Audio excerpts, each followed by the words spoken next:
Forum Communications Company is proud to be a part of the Trust Project. Learn more at thetrustproject.org. Hey folks, before we get started, I just wanted to tell you, you can unlock unlimited access to political news, commentary, opinion, and a whole lot more at inforum.news/port for only 99 cents a month for your first 3 months. Hurry, get this limited time offer at inforum.news/port now. This podcast is brought to you by the North Dakota Petroleum Foundation. From heating our homes and powering our vehicles to cell phones, clothing, and medical equipment, oil and natural gas makes everyday life better. North Dakota Oil and Natural Gas, advancing the possibilities. Learn more at ndpetroleumfoundation.org.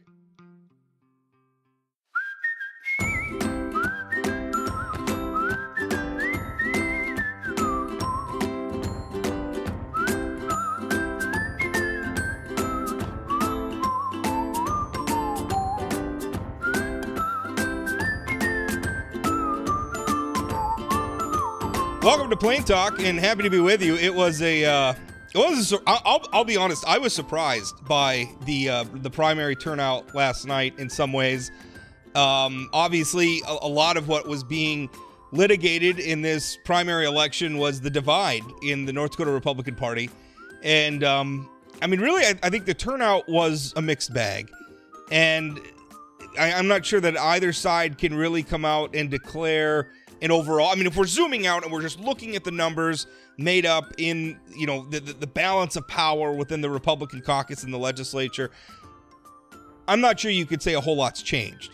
And I would argue even that with someone like Representative Rick Becker, not the chairman of the founder, I should say, of the Bastiat caucus, he's not going to be in the legislature again. I think you could even maybe argue that their influence is going to be on the wane, but still they got some very symbolic, very I don't want to, when I'm calling them symbolic, I don't even want to make it seem like I'm minimizing them.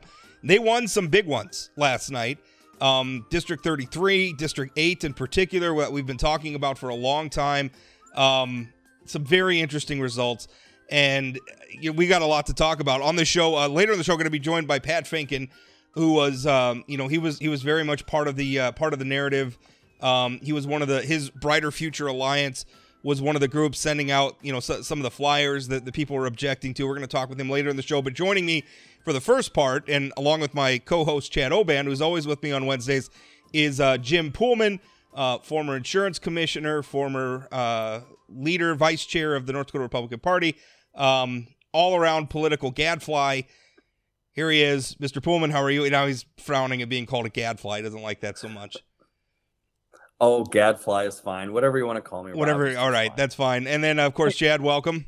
So, Jim, I was thinking when Rob promotes this thing, he should just say Poolman and Oban so people think it's Nicole and Aaron. It'll probably bump up the listenership. People will actually pay more to hear this. Yeah, exactly. Pay more than the $0 they're paying now. That would actually be nice if we could arrange that. Maybe next time I'll loop them in.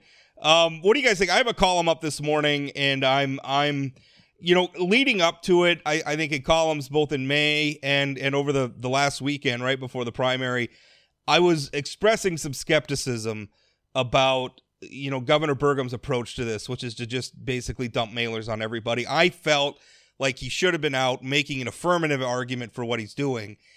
And I think in a lot of the places where they lost, and again, you're talking District 33, Jessica Bell lost, and granted, Governor Burgum wasn't terribly involved in that race, but he was in the House race in that district, and one of his candidates won, one lost.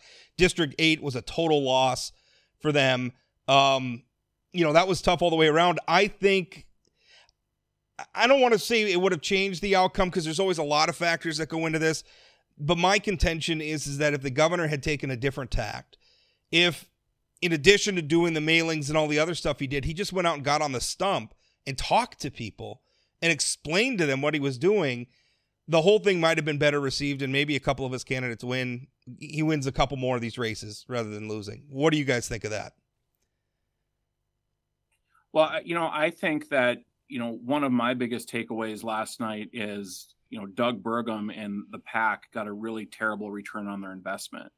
I mean, when you talk about spending 1.6 million, and you mentioned the places where they spent. By the way, it's 1 point. Not that this matters. It's 1.2 million. I got corrected. The way the Secretary of State's office does 48-hour reports, apparently they're cumulative and not individual transactions. So it's more in the ballpark of 1.2 million. But go ahead. It could have been 1.1, and it's still not a very good return on investment. Absolutely. I mean, when you think about where he spent the most money was 8 and 33. I mean, that's where they're on the TV, and they won 1 of 6. I mean, they beat Jeff Delzer, which they're going to be pleased about. But they took a second shot at beating Jeff Magrum, and they lost again. I mean, you got to start to think, is Jeff Magrum unbeatable? Should Jeff Magrum be running for governor? Because he's the only one that keeps beating Doug Burgum. So one of my takeaways was the return on investment, that I think the Burgum camp needs to get maybe a little bit more sophisticated in what they're doing. But secondly, this might be a little bit personal for me, but public education had a really good night last night. The folks trying to take over school boards in Fargo and Grand Forks and Bismarck failed miserably. And so I think that's a good sign for the future in some of the fights that we're having. Jim, your thoughts? Well, I think one of the things that's important to note here is not all districts are created equal. And there are different demographics in every one of these districts, different issues in every one of these districts. Let's take District 15, which was a bit of a sleeper up there in Dave Elke losing to Judy Estenson. And some of the feedback that I was getting, and of course, some of it's personal. Dave Elke's wife has been ill, and he's been distracted by some of that, and so it didn't necessarily work the way he probably should have to win that race. But that being said, what's I think important is this sort of the cookie cutter approach of doing these mailers and those types of things doesn't necessarily work in every district the way it works in some. For example, I was hearing that putting Dave Elke's picture alongside Donald Trump in Devil's Lake wouldn't necessarily have the appeal that it would in some other legislative districts, and so that might have worked against them. I give the governor credit. I want to say this right up front for playing, and he could have donated to other PACs and funneled a ton of money into different vehicles where he could have not had to put his name out there and taken the hits, the slings, the arrows, the credit, or whatever it might be, to step up and say, I'm trying to change the Republican Party into a governing Republican Party that I'd like to see. And so he gets some credit for that. Now, the mechanics of how that all worked, I go back to every district is not created equal. Every district has different issues. For example, in District 33, I firmly believe that Jessica Bell lost that race because of 1 vote. She'd still be in the state Senate for the next 4 years had she changed her vote on that transgender piece of legislation, because you have a lot of culture warriors out in District 33 who were not pleased about that particular vote. That does not play in other districts. Everything is different, and the issues are different per district. I think we're all saying variations on the same theme, which is that if and again, looking at this through the lens in this sort of divide in the Republican Party between culture warrior populists and maybe more traditional Republicans, that I think Governor more sophisticated. I think, to use Chad's words, you got to be more sophisticated. And again, I maintain at the end of the day, you still have to talk to the voters. And I think that was one. I think what Magrum and obviously Rick Becker and some of what they were able to do when they held that press conference in Bismarck was in a lot of ways neutralize those mailers, at least in some instances. Now, I think you're right, Jim. You look at District 35, where Sean Cleary won decisively over Ryan Eckroth. Obviously, there weren't any problems there, but in District 8, there were.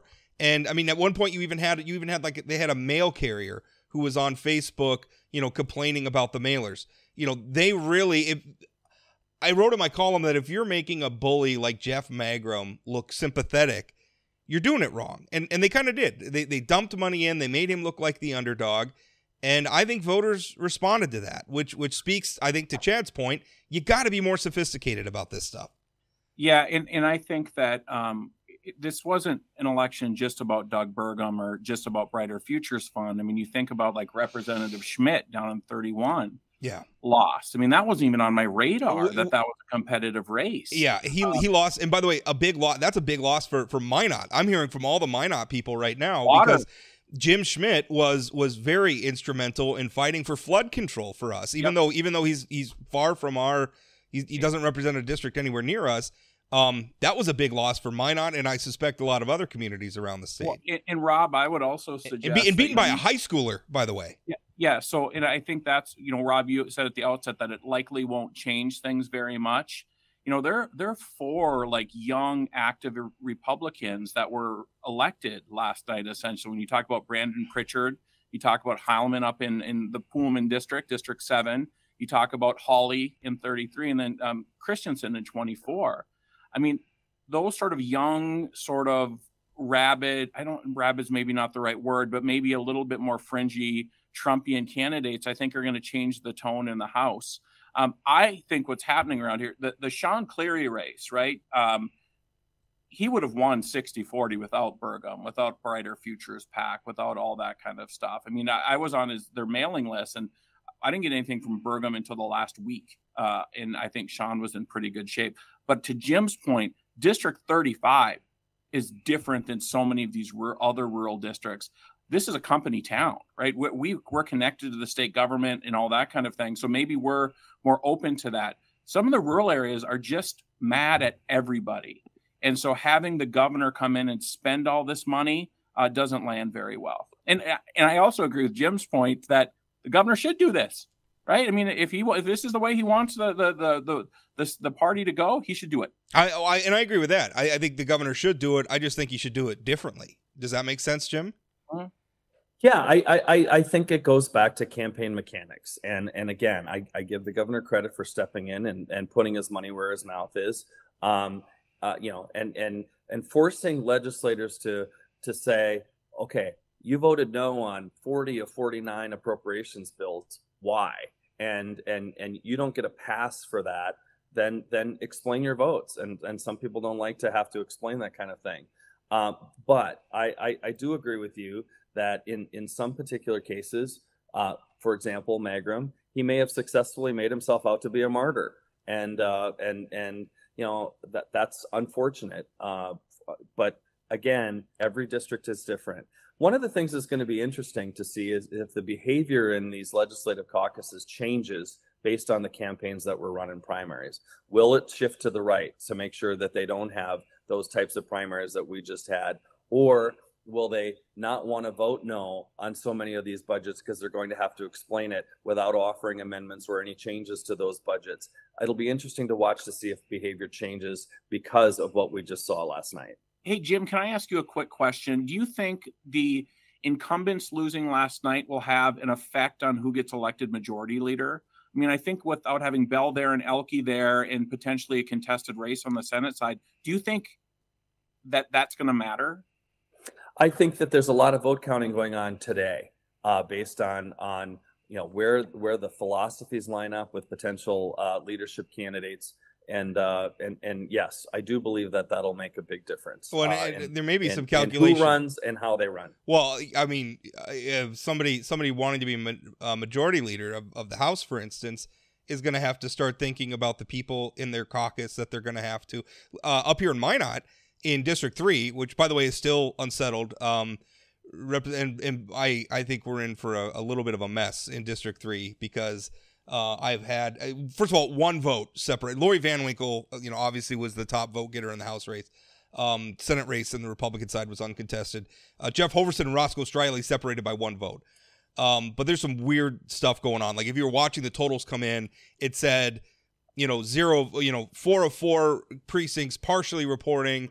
And then all of a sudden, like 8 votes got added, and then it was 4 of 4 completely reporting, and Striley went from 1 up to 1 down.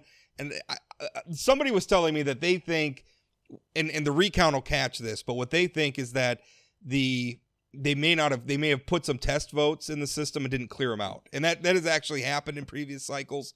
But also, there's still votes to be counted that were in the mail, that were postmarked, that haven't been put in the totals yet. So who knows where that one's going to be. But my point is, if you're a majority leader, you're going to have to be in charge of this caucus. So let's say in District 3, the delegation is Jeff Overson and Lori Van Winkle. Well, Lori Van Winkle was just at on Monday, was at a forum, and her big selling point to the people was, let's impeach Doug Burgum, right?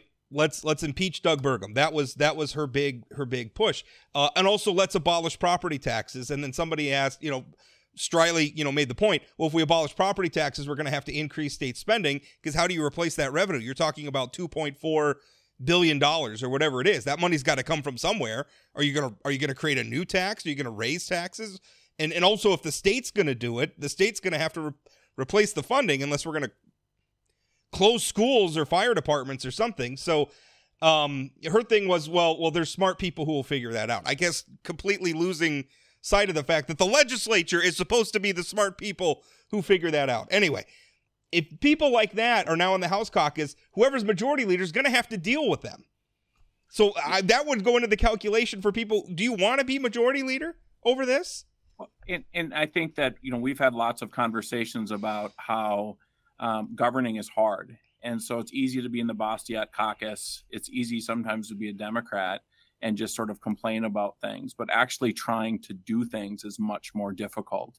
And so I think some of these folks coming in who maybe said one thing on the trail, as you know, I don't believe one state legislator is going to solve inflation, no matter what the TV commercials have been saying. And based on the results last night, I guess people in District 8 don't care that Representative Naring was getting up every day to fight Biden's inflation, based on the results. In his duck hunting outfit, right? Yeah. So, again, I think that the lack of sort of, these districts are personal. They're people know the people they're running for. And so just to have cookie cutter approaches sending into these districts doesn't work.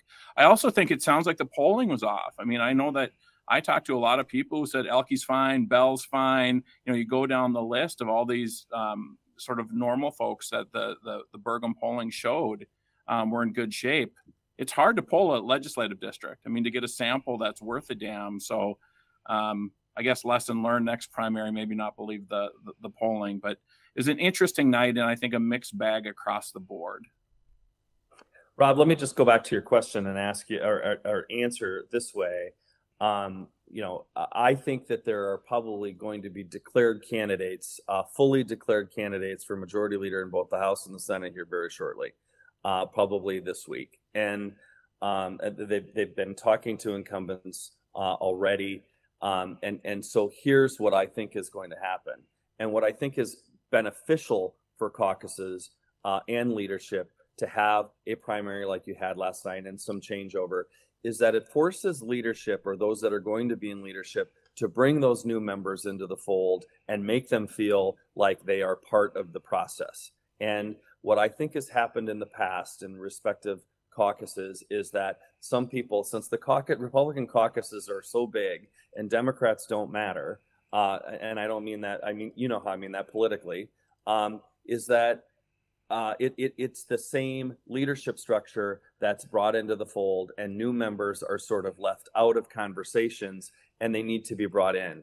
This leadership election will force those people to be brought in and make them feel much more part of the team than they had been before, which could, I say in quotation marks, build a better team than it would be if you didn't have those leadership elections out there and it was just presumptive of who was going to lead the caucuses. I think there's a potential, especially when you're looking, somebody like Jeff Mangrum, I think is just he's going to be difficult to deal with. And Jeff Hoverson, if he's back, is going to be difficult to deal with. You go down, some of these younger people that were elected, there may be some room there to bring them into the fold and say, listen, this is how you govern. This is what our priorities have to be. You have real people and real businesses in your district for whom your decisions in the legislature are hugely consequential. So, there may be some opportunities in that. Let's talk turnout, by the way. I went back and I looked at primary election turnouts going back to 2000. Before that, we don't really have the turnout number, or at least not readily accessible, that I could get this morning. This was the lowest since 2000, more than 20 years. The next lowest, I think, was looks like 2014. We were at 17.18. We were at 15.71% turnout. Now, obviously, that's going to change a little bit. There's still some votes out there to count, but that was a low number. Do you think that played into it? What are your thoughts on that? I absolutely think it played into it, and I think that folks that are angry, folks that are activists, folks that are have been thoroughly involved in campaigns got out to vote, and the average voter that may not be entrenched in politics probably stayed home, and they've got other things going on a beautiful summer day where they're taking their kids to sports or whatever it might be. And so I think that I'll take Burleigh County, for example, in our legislative district in 7, it was abysmal. And I will tell you that, for example, in the District 8 race, where you have a brand new constructed district, Dave Naring was looking for a blockbuster turnout in Burleigh County to help him close a gap with Jeff Magrum. Well, that didn't happen. And in fact, in a pretty good chunk of Burleigh County, Jeff Magrum won there. And that was a big difference in the Naring Magrum race. Well, just to put an exclamation mark on the turnout, in Minot, we elected a new mayor, and total votes 4,558 votes in a city with, I don't know what the eligible voter count is. It's got to be close to 40,000, and 4,558 people voted for mayor in a 3-way race. I mean, that's bad. But I think this conversation sort of takes us back to the mechanics of these independent expenditure groups, right? I mean, if you're looking at spending $1 million on mail, maybe you should have been spending that in the field, turning out people to vote. Because when you're winning these primaries, I mean, I think, Jim, did the House candidates in your district get about 1,000 votes each? I mean, you start thinking about, you turn out 100 new voters by knocking on their doors or, getting them to the polls. It's a better use of money than sending out another mail piece saying that somebody's terrible. So I think that mechanically, I agree. And the other thing at play, I know Democrats only make up about 20% of the state, but what the hell did a Democrat have to go and vote for other than local elections, or to cross over like many of us did? You look at like District 8 where Magrum, in the Senate race, Magrum won decisively, but that was still, the separation was less than 400 votes. You look at like, some of these other districts. I mean, to Chad's point, it doesn't take a lot of turnout to really swing some of these races.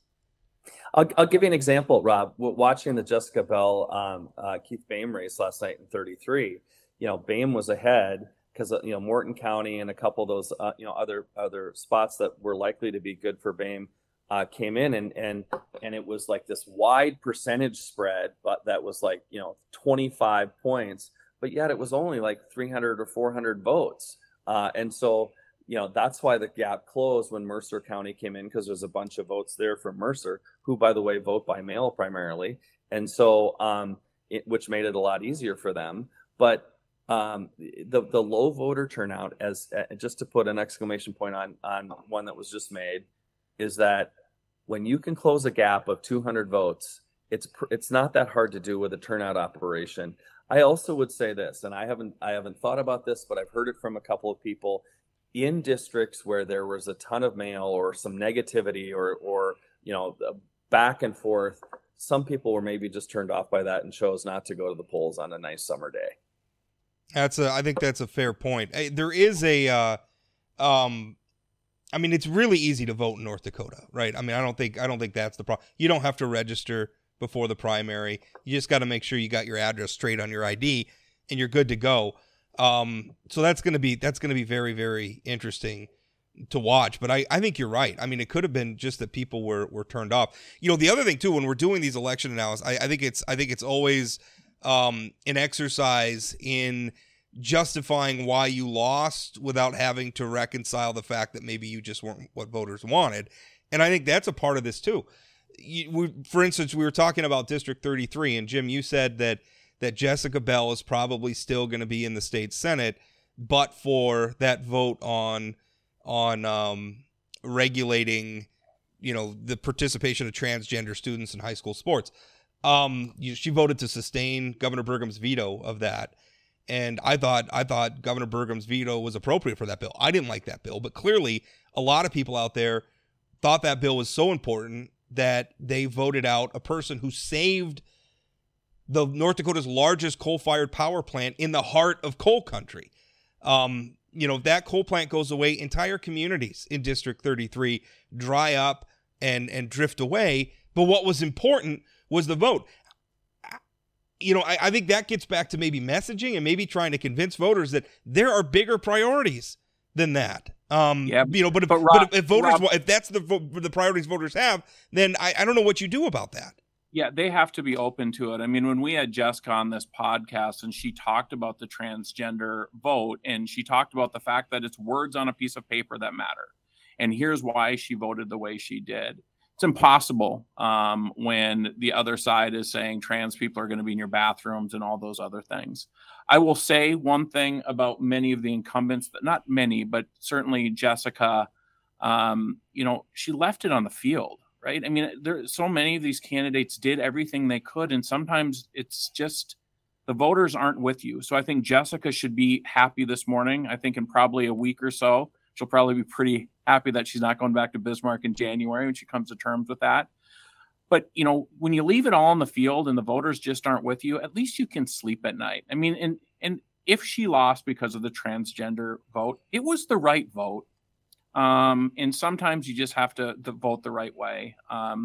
And if the voters are going to focus on things that don't matter as much as saving a coal plant, saving the whole economy of the district, I don't know what you do, man. Well, obviously that one is personal to me,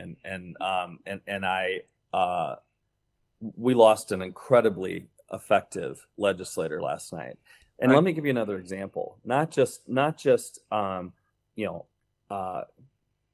coal and the economic engine of her district, but she also, if you remember, crafted the compromise on the fly to save the COVID mandate bill that so many of those folks who are anti-COVID, anti-mandate, anti all of that were wishing to pass, that would not have passed had she not stepped forward and crafted a very quick compromise on the fly to save that bill generally, to bridge the gap between those that didn't want to vote for those types of things and those that wanted to get rid of any sort of ability to mandate anything. She did it because she's an effective legislator, and that is lost on people. And that's why it's important to look at other issues, not just single issues. But again, that's me. By the way, I know because I've talked to her. She called and congratulated her opponent this morning because she's a classy person, and I'm proud of her for that. And I agree with you that after the sting of a loss wears away, she's going to be just fine. Yeah, I tell you, when you lose, and I think we've all been on the losing end of arguments sometimes, and it hurts, and it's hard to be magnanimous. In 2012, I remember the Senate race in 2012 and what a hard fought race that was. And everybody knows how I feel about Heidi Heitkamp and her leadership style for our state. But when she won, I mean, the first thing I did is congrats, you won. I think we have enough of this. Well, and it's one thing, you look at District 3 where it's separated by one vote. I mean, obviously you gotta investigate that and interrogate those results and make sure they're reflective of the actual totals. But and somewhere we need more of that. To Jim's point, we need more of the integrity of just admitting, you know what, I lost this one, I'll get you next time.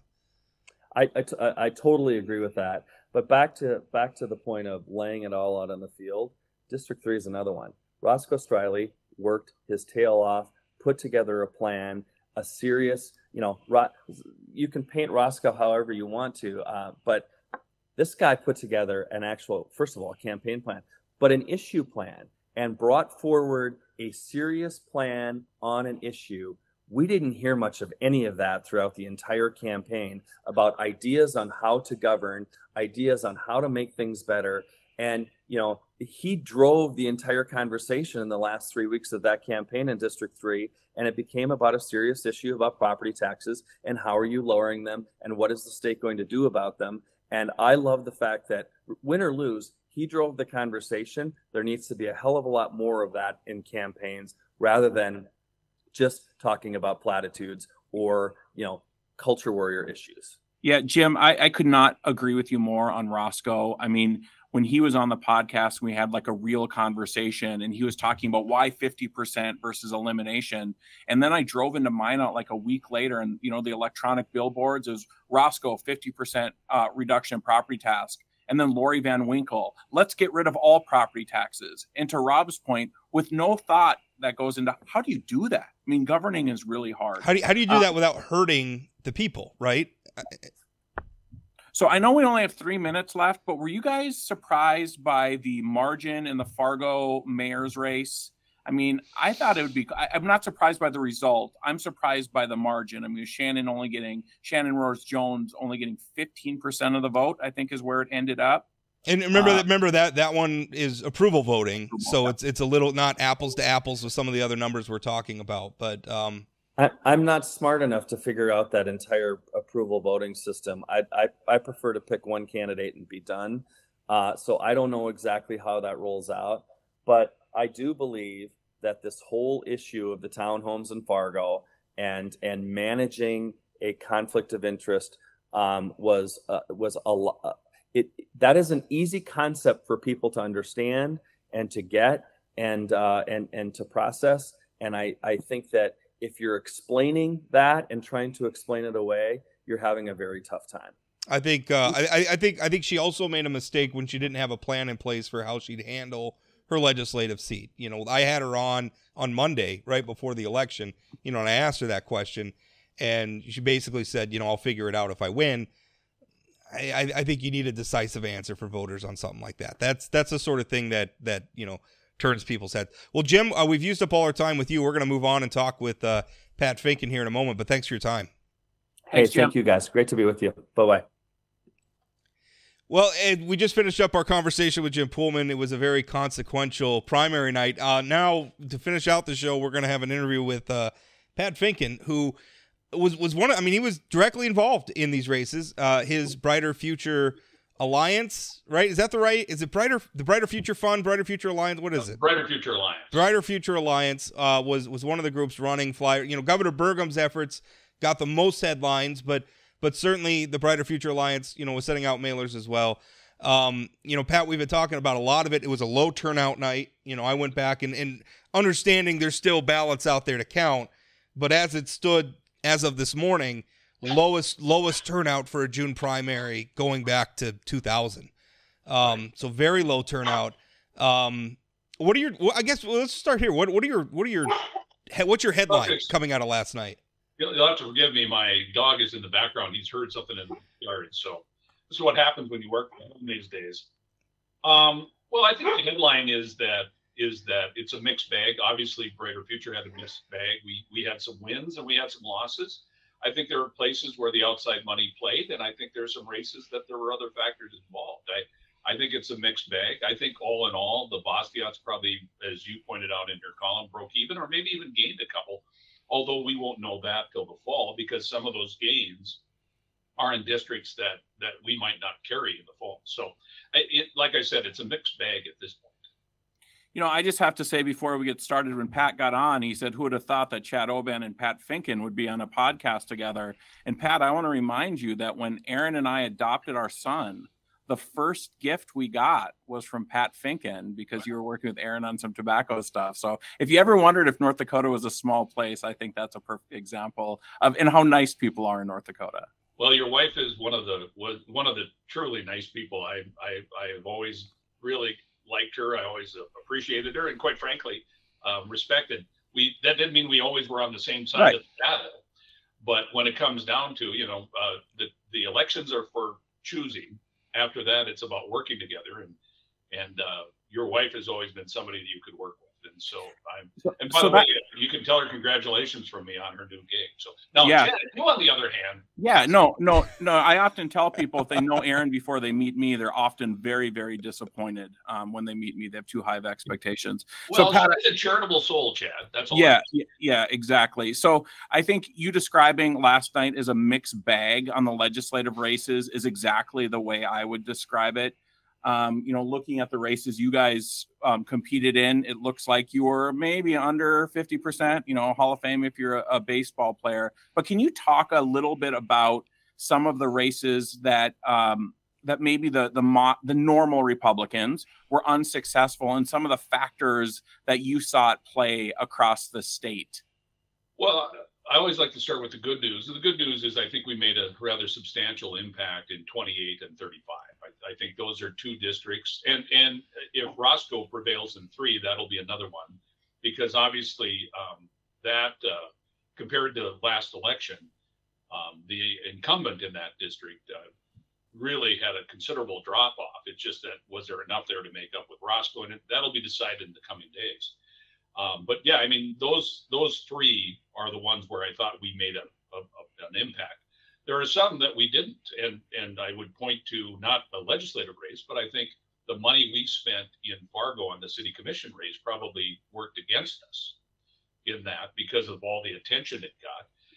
And everyone's hypersensitive. Now, groups like Brighter Future always get attention, right? But because of what the governor's doing, there's a heightened awareness of what's going on there. And I think that plays out.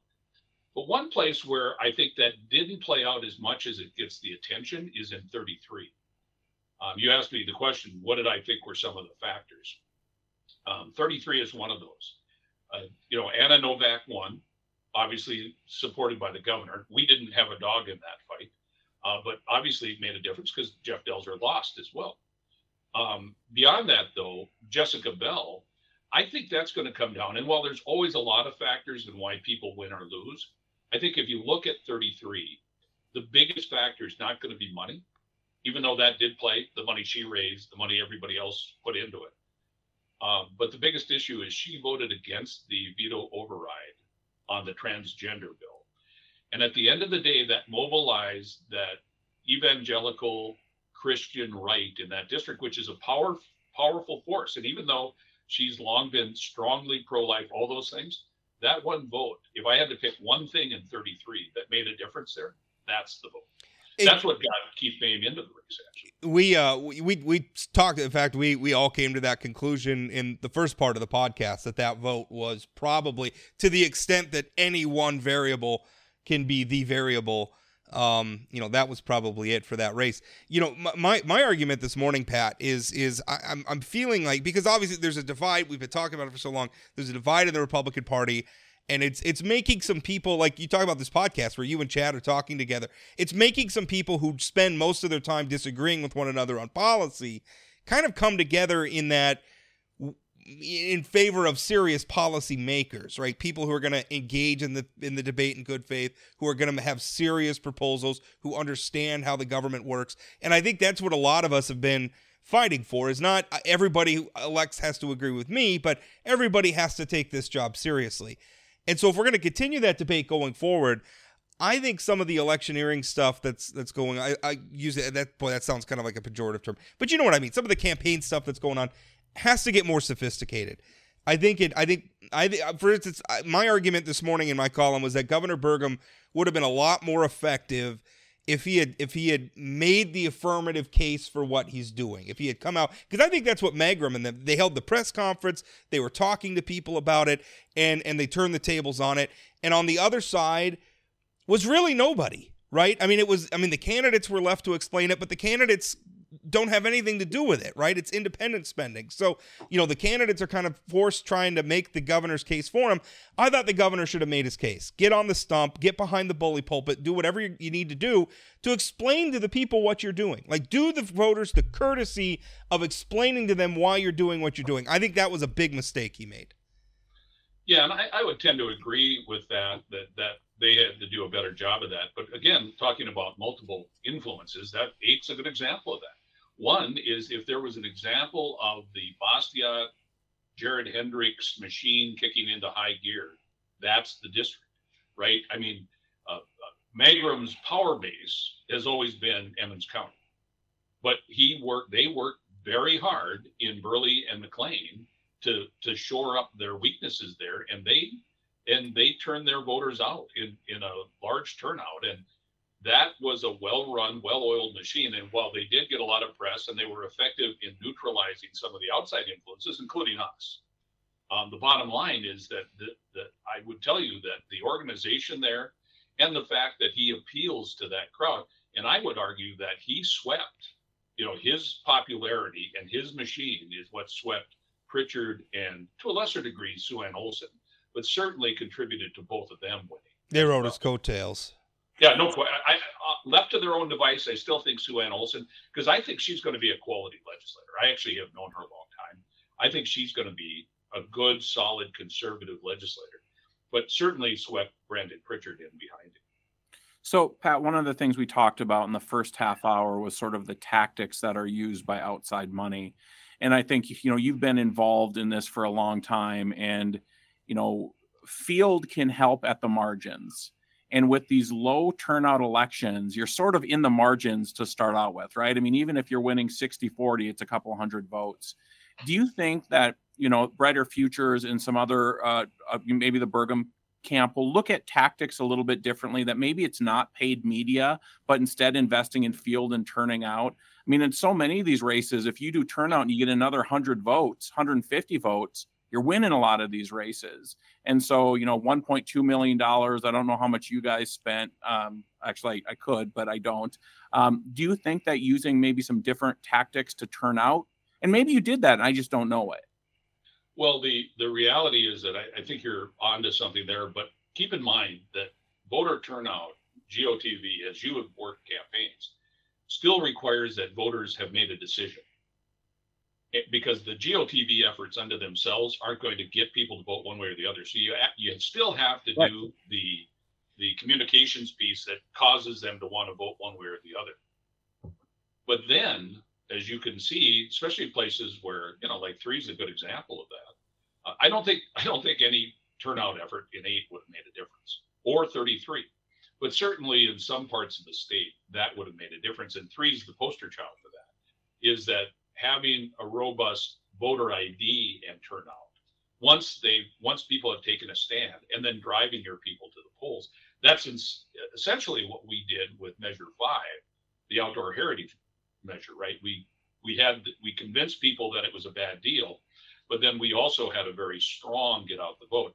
Now, Brighter Future did engage in a very low yield kind of effort in that regard in this last effort, but I think going forward, you'll see us add that to the portfolio of what we're doing.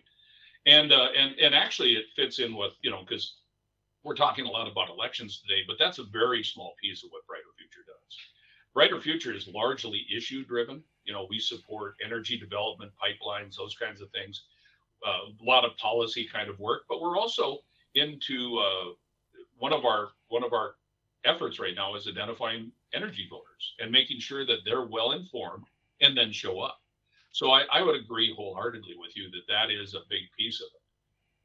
Going forward is that piece added to what happened, because unto itself, get out the vote's not going to get the job done. You still got to convince the people to pick one over the other. And that includes, by the way, both selling yourself, but also doing what we did in some districts, which is also making sure that people are well aware of your opponent, because they're not going to tell you that, right? And I get people get really uncomfortable when we talk about what a lot of people refer to as negative advertising or negative campaigning. But the truth is, campaigns have a responsibility, whether it's them themselves or outside groups like us, to educate voters to the good and the bad, right? And if you don't do that, you don't win. But also, voters deserve to know. Good example of that is District 35. A get out the vote effort there wouldn't have changed anything if we hadn't educated people to Ryan Eckroth's past problems. And while Rob really did a good job of that penetration level in a city like Bismarck is very small. And the local newspaper was a passing shot. If we hadn't done that, voter turnout wouldn't have helped at all, because people wouldn't have had the information they needed to make the right decision. And it's not right. And it's not my job to message for or against any candidate. Anybody out there who's got something negative in their resume that I think is relevant to voters, I'm going to write about it. I don't care who the candidate is. Right. I think this is all making the point we've been making all show, which is that I think things just got to get more sophisticated. And I do think, and I think this is probably true in North Dakota, maybe even more so than a lot of other parts of the country, is that North Dakota voters need to feel spoken to, right? They need to feel like there's a personal connection and you're communicating with them. And that was my big criticism of Governor Burgum's efforts specifically, is because it was so what's the word I'm looking for? Indiscriminate. Like, it was just so, like, just bales and bales of mailers raining down on people. I think that backfires because that feels cynical, right? It feels impersonal. Whereas if he had gone out and he makes, maybe he still does the mailers, but he also, you know, drives up to District 8 and gets behind a podium with the candidates and say, listen, this is why I support these people, and this is why I don't think that this slate of candidates would make good policymakers. That still matters. You still have to make an affirmative argument. And I agree. And in fact, I would argue that a lot of the races that he engaged in didn't really have anything to do with power mongering or any of that thing, except for the Jeff Delzer one, right? That was personal. I believe that was personal. That was personal. But beyond that, I think it was about having, you know, it was a matter of choosing people who could be good policymakers and people that have been obstructionists in the past. And this gets to my own and Brighter Futures operation to a large degree. We support conservatives. We helped a lot of conservatives in this election, in addition to the people we opposed. But it's as you and I have talked before, Rob, it's about getting good people into office and people that make a difference. And it's not just somebody who shows up and votes no every time, but it's actually somebody that then makes an effort to affect change, whether it's to suggest amendments or an alternative budget or whatever the message, whatever it is, someone who elect people that not only take a position and grandstand on it, but actually attempt to make a difference. Because you can't just sit there and slap each other on the back and vote no and think you've accomplished it. You know, Pat, it's really interesting when I looked at your guys' funding, and it's very similar to the races where North Dakota United, where I work, spent money. I mean, we spent money on Early, we spent money on many of the same places because of the goal that you just laid out. We want serious policymakers, even if we don't agree with people, even the majority of the time. And I want to go back to one of Rob's points earlier about sort of the meeting people face to face. I think in my district 35, you know, I think the work that was done by the Cleary campaign, first to sort of introduce himself, but then the independent groups coming in afterwards with the Eckroth piece, in addition to Sean working his tail off. I mean, Sean was out knocking doors. He came to our door. We had a nice conversation, you know, and I think that it's good when candidates go out and meet people. It's good politics, but it also makes really, really good governing. And if you talk to Sean Cleary, he'll tell you the best part of this campaign was going out and talking to people. That's the best part of it. So well, I want to be honest, historically, door to door and yard signs are how you win elections. It's only in those situations where there's the rest of the story. Right. Groups like mine get involved. What I think also in 35, it's interesting, you know, Eckroth had the same issues as Gary Emeneth did 4 years ago. And when Erin pointed out that stuff, she got the same blowback that you guys got about, you know, the negative campaigning. I want to shift away from legislative. When you guys did the pepcorn stuff in Fargo, I talked to a lot of people who are like, what's the goal here? Is the goal to help Shannon? Is the goal to help Al Carlson? You know, what's the play here? What's the chess that Pat Finken is doing? Can you tell us, was it just to not elect Pepcorn, or was there something else at play? No, there wasn't anything else in play. What it is I have spent the better part of 35 years electing Republican legislators. And, you know, obviously I don't support them all because, of course, just look at what I've engaged in and what my organization has engaged in the last 30 days. But I don't appreciate when somebody takes a shot at one of our good, solid Republican legislators. And that's all it was, and quite frankly, while I would have liked to have seen Pepcorn lose, it's not essential to achieving my goal there. It's about making people understand that you don't take on good legislators. And Jim Rohrs is a good legislator. And that whole dust up is what prompted my group and my board to engage in that race. It's just, that's just not acceptable. How much of, because obviously Pepcorn won. And one of my arguments in that is I am not going to be for anyone who can't control themselves in public, right? Who's a bully. I want them out. Which is a lot of like my feelings about people like Jeff Magrum. I don't think it has a place. I want serious, good-hearted people who are trying to serve the public. But what if the voters want something else? And I think maybe this speaks to the larger issue of it's got to be more than just mailers. It's got to even be more than just get out the vote.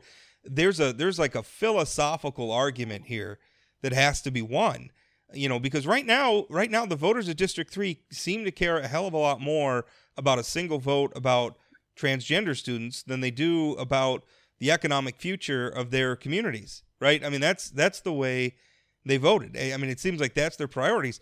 And those priorities seem completely upside down to me, and I don't know how to convince voters you need better priorities. I think that's a debate we're having nationally, where the priorities of voters sometimes who are voting for some of these candidates nationally are very strange, and it's happening locally. Yeah, and I think you meant 33, not 3, but 33. Yes, I'm sorry. Yeah, I think you were talking about 33, but the reality is that this isn't. You mentioned before that North Dakota is a little different. I don't believe we're any different at all. In fact, if you look at more conservative, the red states, this is going on. The battle has really been between and nationally. The left and the right have their own crazies, right? And in the liberal states, the crazy like Minnesota, their politics is being largely dominated by their extreme left. Just like here, the rising right is having some considerable impact. Now, is it dominant? No, because you look at what happened statewide, it's still 20 to 25%, right? That's kind of, if you look back over the last decade, that group has gotten somewhere in 20 to 25% of the vote in primaries against Jack Dalrymple, and you just go down the list. Oh, John Hoeven last night. Right. Riley Kuntz got, 22% of the vote against John Hoeven. Right, and so that's existed for some time, both in convention, but also in the primaries. Different story when you get to the broader general election, and that goes back to turnout. You asked the question. I think you're right. We got to have a serious discussion. Get back to how to are voters voting for the wrong reasons? Well, that's up to them, and they shape our government, right? But part of what isn't happening now is that it's not truly representative of the Republican Party when you have 1,000 people show up in District 3. That is, I mean, those environments are what allow some of the more extreme candidates in extreme positions to take hold and be successful, just like in district conventions. That smaller universe allows those people to have a louder voice. The secret in primaries and in generals is to make sure that you have turnout to really be able to represent what's going on. Now, that's not to say that stuff, Trump and what's going on around Trump is broader than that 20-21%, right? That's going on everywhere. Just like the transgender thing worked at 33. They didn't have a great turnout, but they still had one of the better turnouts in the state. So yes, there are going to be social issues that play out. And that happened in North Dakota long before. Abortion's a good example of that. But there are going to be smaller enclaves where the more interesting and maybe extreme visions get some traction because of turnout. So, Pat, the first time I was on a podcast with Rob, we were talking about the Bastiats, and the first thing I said to him was, don't you sort of, aren't you somewhat to blame for this? Because you were part of the Tea Party, and sort of that's where I sort of saw this, but you answered it well, Rob, and it was a good conversation. I'm going to throw something at you right now, Pat. One of the things that Rob and I talk about this is the ability to have conversations about big, in-depth sort of issues. And in making our campaigns about more than just, cookie cutter, sort of the other guy's bad. Some of the mail pieces I saw, which I thought were brilliant as a political standpoint, but like having Magrum with the thinker hat on and essentially like saying he's not very smart is the way that I interpreted that. Do those things further the dialogue we're trying to have, or is it just a win at all costs and great, you won the election, but now we're just going to, be terrible to each other during the session? Do you reflect on that? I think we all probably in the last few years have, but what's your take on that? Well, number one is that, you're not going to have that dialogue in that constrained time frame that happens around elections. That's the time that you have to make the case based on what is, not what should be.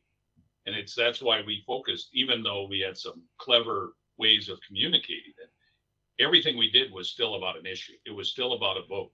It still was about a track record, whether it be a financial history like in 35 or if it be a voting record. Every one of them was directly relatable to that. So we're a reflection of the activity that these candidates engage in. But who we pick speaks to your point, which is the people that we think are the more likely to engage in a meaningful and constructive and positive discussion in the broader sense once you get to the session. Now, is that going to create some ruffles as you actually move to governing? Yeah, of course it is. But that already exists. The question is, which came first, the chicken or the egg? And clearly, in this case, the egg came first in that, this debate is going on in the North Dakota legislature and in government in North Dakota and across the country right now. You have these extreme factions that have a voice, and certainly the internet, not just Rob, but the internet unto itself have given them a chance to expand that. But you have that going on in this country. And so what we do, I think, is not, and while we probably don't help it any, but we certainly don't create it.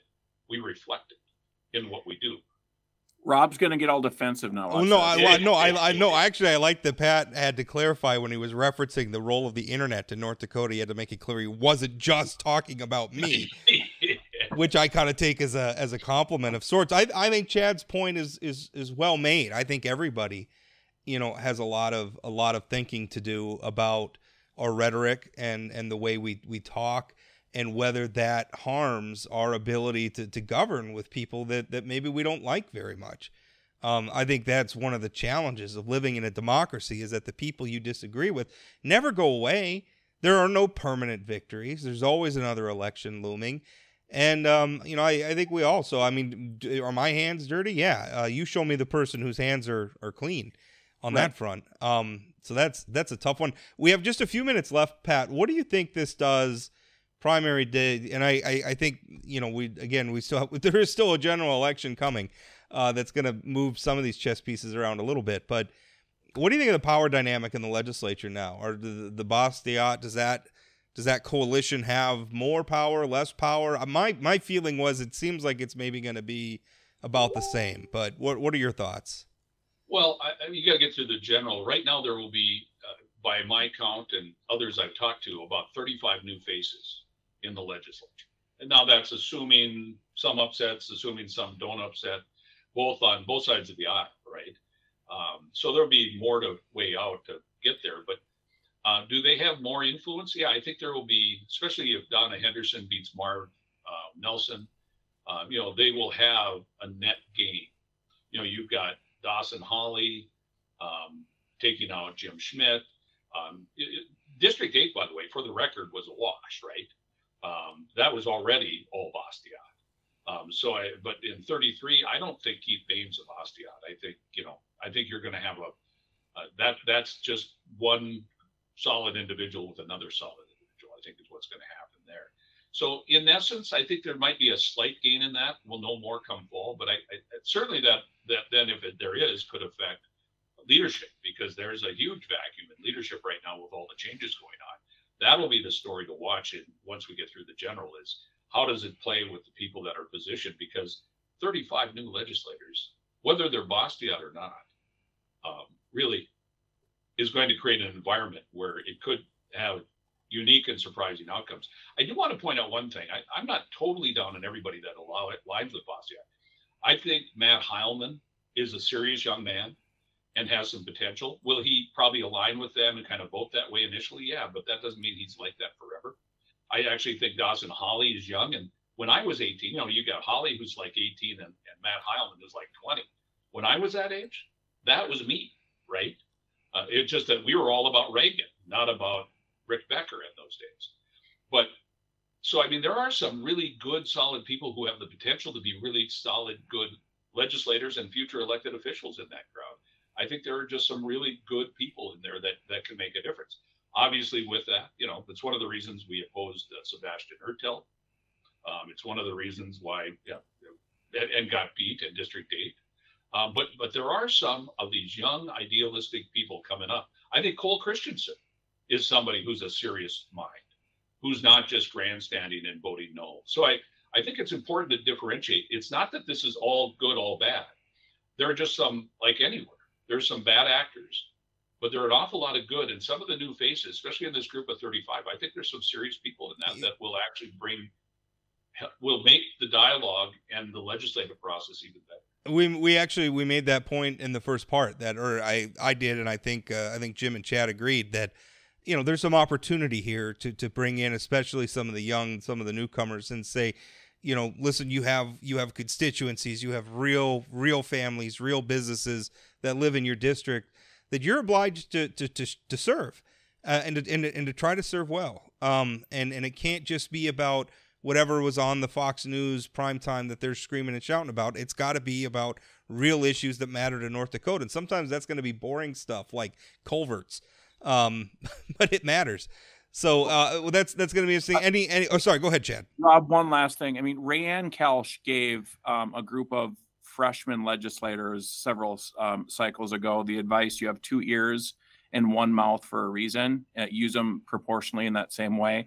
I think that's the key for some of these young folks coming in. Pat, I hope you're right about Heilman and Hawley and these other people, but the key is going to be if they get in there, they learn the process, they surround themselves with serious policymakers. That's how they'll make progress. It doesn't get you on the front page of the paper, but it's how you become an effective legislator. So I hope that's what they do. I hope they get some good mentorship from some of the fine people that are already there.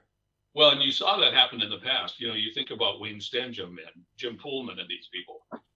They came in as wild-eyed conservatives, just like these guys, but they had good mentors. And I think you're right. That is a key to this. But there are a lot of people. I mean, I actually think Keith Bain's going to be a good legislator. I think he's going to be a good, solid, thinking individual. Every indication is he's a smart guy and has done very well in business. Well, I hope you're right. You know, I have my reservations about someone who wins an election on a single issue. An issue that really I don't think should be a priority for the state of North Dakota or for District 33 that has a lot of other challenges that they're facing right now. But well, obviously, we were on Jessica's side in that battle, but right. That doesn't mean I think who won is sure. And that contrast with, I think there are some who got elected or who won that maybe aren't going to be the best in that deal, because they will be ideologues that follow a very narrow focus as opposed to growing in that role. But most of the 35 that are coming in, I think, have the potential to be really good legislators, and hopefully they get the mentorship from some of the other leadership. Well, Pat, Chad, that's all the time we got. I certainly appreciate you coming on as always. Thanks, Pat. Good to see you. Good to see you guys, and have a great day. Thanks.